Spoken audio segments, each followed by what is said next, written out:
الحمد لله رب العالمين والصلاة والسلام على سيد المرسلين نبينا محمد وعلى آله وصحبه ومن تبعه بإحسان إلى يوم الدين أما بعد.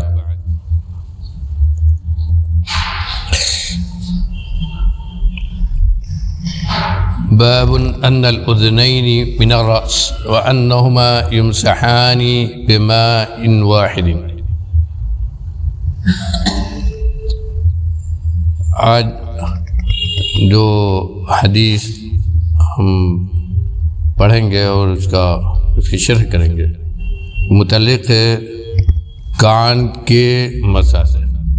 اس سے پہلے کے درس میں سر کے مسح کا ذکر آیا تھا اور ہم نے بتایا تھا کہ پورے سر کا مسح یہی افضل ہے اور یہی مشروع ہے.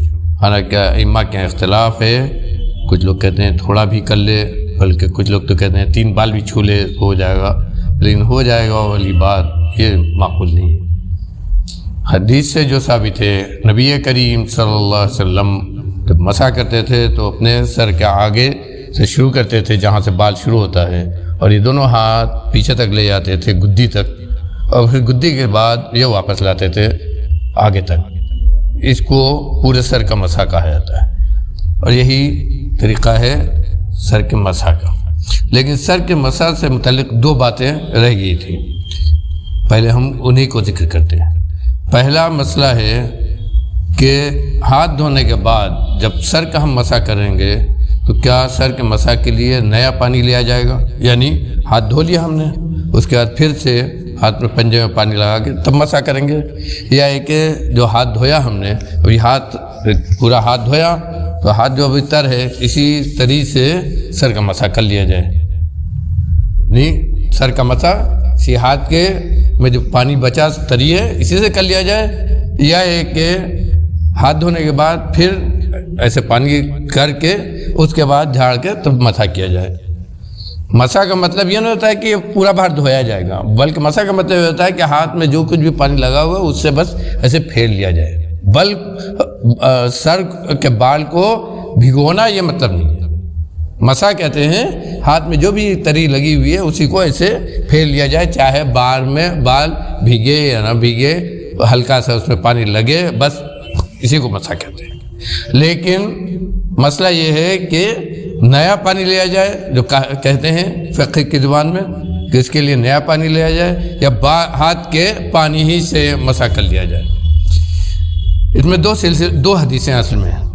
ایک حدیث ہے عبداللہ بن زید کی، وہ کہتے ہیں انہ رأى النبی صلی اللہ علیہ وسلم توضأ وانہ مسح رأسہ بماء غیر فرد یدیہ. کہتے ہیں حضرت عبداللہ بن زید رضی اللہ عنہ کی حدیث وضو کے باب میں بہت مفصل ہے. اسی حدیث کا یہ حصہ ہے کہ کہتے ہیں کہ میں نے نبی کریم صلی اللہ علیہ وآلہ وسلم کو وضو کرتے ہوئے دیکھا، تو آپ نے جب اپنے سر کا مسح کیا تو اس کو نئے پانی سے، یعنی ہاتھ میں سے جو پانی بچا تھا اس سے نہیں، اس کے علاوہ پانی سے مسح کیا. ہاتھ سے جو پانی بچا تھا یعنی ہاتھ دھونے کے بعد جو ہاتھ کی تری تھی اس سے نہیں، بلکہ دوسرا پانی ہاتھ میں لگا کر اس سے مسح کیا. اور دوسری حدیث ربیعہ بنت معوذ رضی اللہ عنہا کی ہے، کہتی ہیں کہ نبی کریم صلی اللہ علیہ وسلم نے اپنے سر کا مسح کیا، ہاتھ میں جو پانی بچا دھونے کے بعد جو ہاتھ کے پانی کی تری رہی اس سے مسح کیا. تو 2 باتیں جو ہم نے کہی دونوں کے موافق حدیث ہے.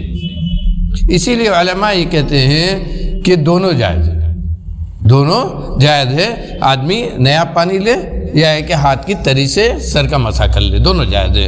لیکن چونکہ حضرت عبداللہ ابن زید کی حدیث یہ مضبوط ہے، اس لیے افضل یہ ہے کہ ہاتھ کے بچے ہوئے پانی سے نہیں، بلکہ ہاتھ دھونے کے بعد پھر ایک بار ہاتھ میں پانی لگائے آدمی اور اس کو جھاڑ کر سر کا مسح کرے، یہ افضل ہے.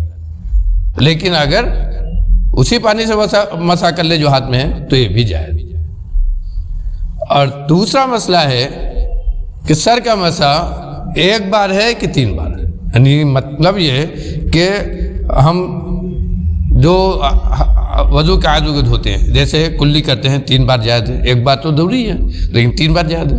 اسی طرح ناک میں پانی جھاڑتے ہیں تو 1 بار تو ضروری ہے لیکن 3 بار، چہرہ بھی دھوتے ہیں، ہاتھ بھی دھوتے ہیں تو 3 بار جائز ہے، آدمی دھو سکتا ہے۔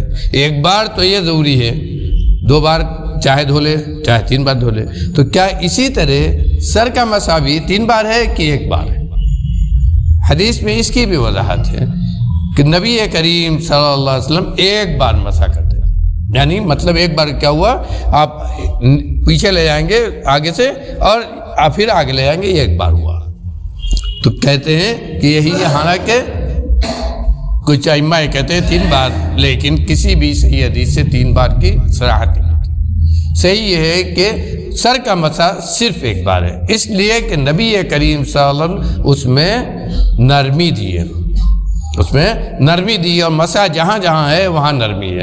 جیسے سر کا مسح ہے، اسی طرح عمامہ آدمی پہنتا ہے، عرب جو عمامہ پہنتے ہیں جس کا اتارنا مشکل ہوتا ہے اس کا مسح ہے، اسی طرح پیر کا مسح ہے۔ یہ وضو کے اعضاء میں دھونے کا سلسلے میں نرمی شریعت نے رکھی ہے، اس لیے یہاں 1 بار، بس 1 بار ہی کرنا ہے، 2 بار 3 بار کرنا ہی نہیں، 1 ہی بار کرنا ہے۔ اسی طرح سر کا مسح ہے وہ بھی 1 ہی بار کرنا ہے۔ اب آئیے آج جو حدیث ہم پڑھنے جا رہے ہیں یہ متعلق ہے کان کے مسح سے۔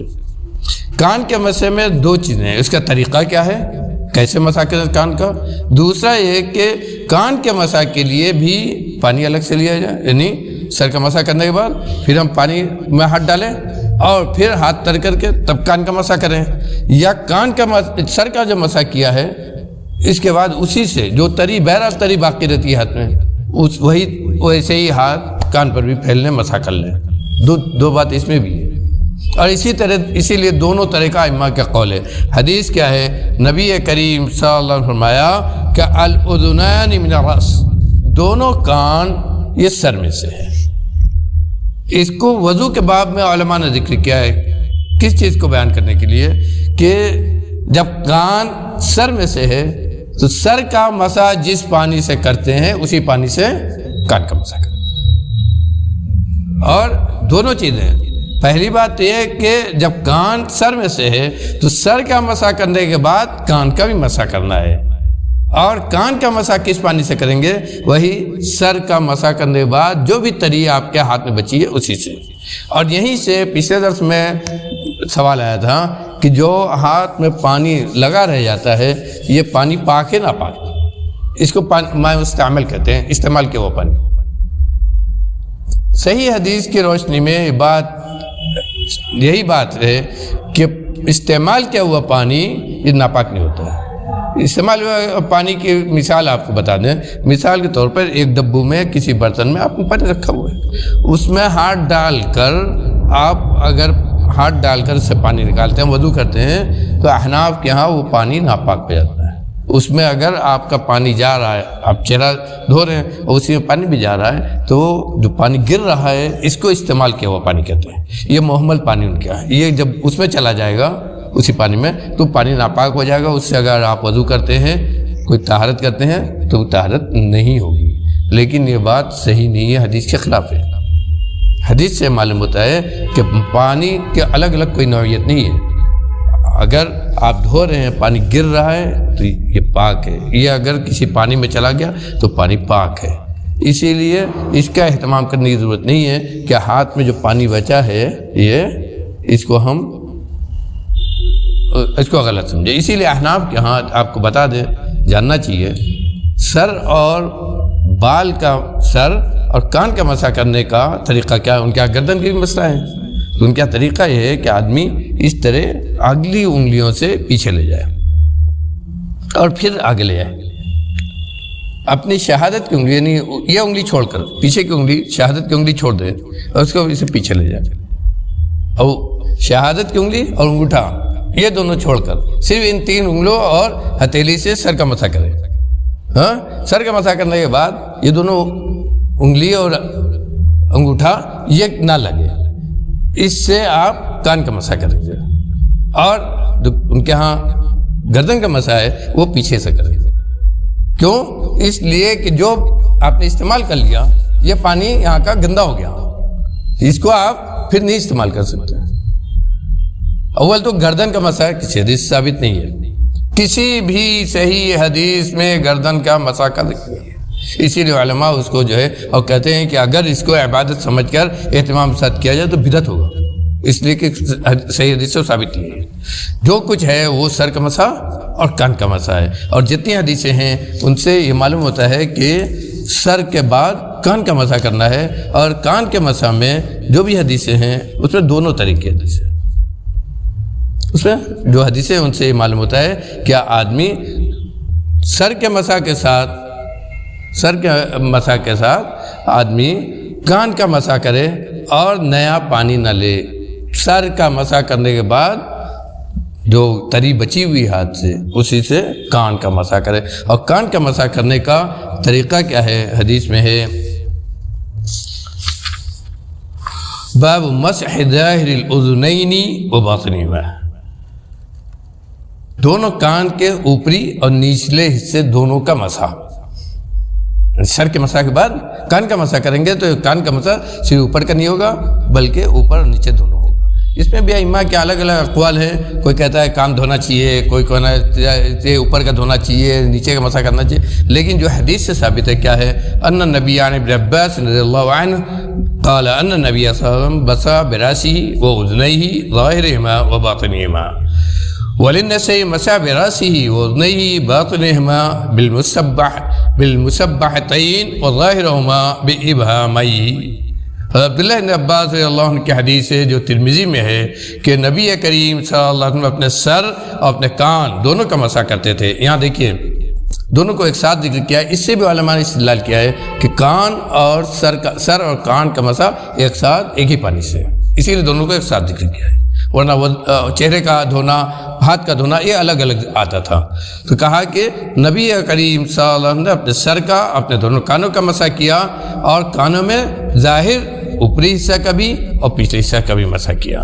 اور نسائی کے حدیث میں ہے کہ آپ نے اپنی دونوں جو تسبیح والی انگلیاں ہیں، یعنی یہ انگلی جو ہے، کہا اس سے اوپری حصہ مسح کیا اور پچھلے حصہ کا مسح اپنے انگوٹھے سے کیا. گویا پورا حصہ ہونا چاہیے کان کا، یہاں سے پورا حصہ ہونا چاہیے. پورا حصہ اوپر سے انگلی سے کرے آدمی اور پھر پچھلا حصہ انگوٹھے سے کرے. یہ طریقہ صحابہ کرام نے نبی کریم صلی اللہ علیہ وسلم کے وضو کا بتلایا. گویا دونوں مسئلے میں یہ بات صاف ہے کہ سر کا مسح میں نیا پانی یا پرانا پانی جو کہتے ہیں وہ دونوں جائز ہیں، لیکن افضل یہ ہے کہ سر کے مسح میں نیا پانی آدمی لے. اور کان کے مسح میں دونوں باتیں منقول علماء سے کہ اس کے لیے نیا پانی لے کہ پرانا پانی لے. افضل یہ ہے کہ جو کان کے مسح، جو سر کا مسح کیا ہے اسی پانی سے کان کا بھی مسح کرے. اللہ تعالیٰ میں کہنے سننے سے زیادہ سنت پر عمل کرنے کی توفیق دے، اپنے اعمال کو، عبادات کو سنت کے مطابق ادا کرنے کی توفیق دے.